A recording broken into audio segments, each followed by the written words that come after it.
Picturean ko siya. Sa libutan magdiwang ka, ang hari dumating.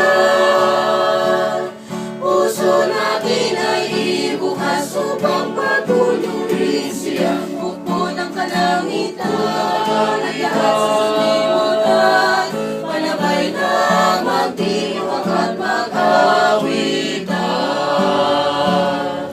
Sa kasalanan ng tao ay may panlunas na,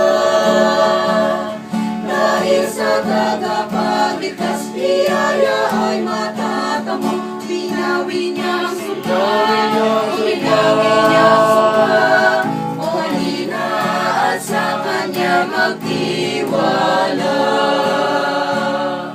Si Kristo ay naghahari, puspos ng katwiran. Bawat manalig sa kanya ay di na mapapalumi ang kanyang magmamahal. Sa lahat sa sanlibutan ay nakita pagkakabilang ang tunay.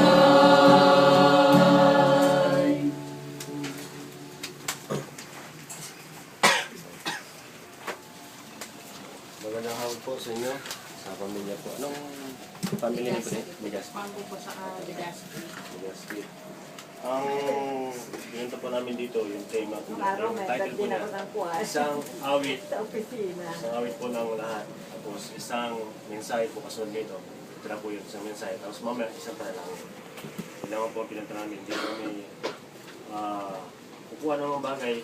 Ang dala po namin ay yung mensahe. Tsaka yung uwitin, tsaka panalangin. Ito po yung mensahe. Yung mga Bible, buksan ko ninyo. At babasahin ko na lang para marinig ng lahat. Sa Matthew chapter 1,